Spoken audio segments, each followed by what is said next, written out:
Hi, my name's Ian Soars and I run Dad.info, part of Spurgeon's children's charity.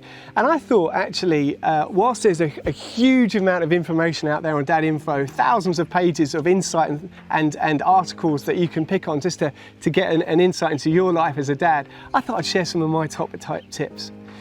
Just over 17 years ago, I held my firstborn for the very first time, and it feels like yesterday. And so here's my first top tip. Relax and enjoy it more. It will feel like parenthood's going to go on forever, and then they're gone. And I'm just going to say, look, enjoy every day, enjoy every moment that you're with them. My second top tip is play, even when you're tired. In fact, kids seem to know when you're tired, and they almost seem to want to play even more at those times. So that's when it's most important for them to say, actually, I can see how much you love me. So when you come home from work and you just want to drop everything, that's okay. Put the stuff down. You may only be a half-hearted Captain America, but if you're giving it your all, they will know it. And give it everything you've got when you do. Remember, it's about them and not you, not me. I remember with my kids that, as I go through, when I've got my views and I want to look at the world and this is what I think, actually I try to make sure it's about them. How do they look at the world and how can I interact with that? Tip number 4, seize the day.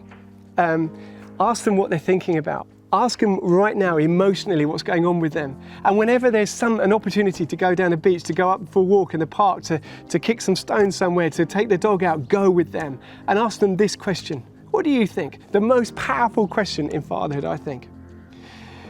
When my daughter was 2 years old, I crawled up the stairs to say sorry, because when I put her to bed, I had done it in screaming and shouting, and I'd timid it, I just leant over the cot and go, rah! And actually I was downstairs and say, how can I admit to her that I'm not perfect? How can I say to my daughter that I am not the know-it-all, the perfect dad? And I went upstairs and said sorry.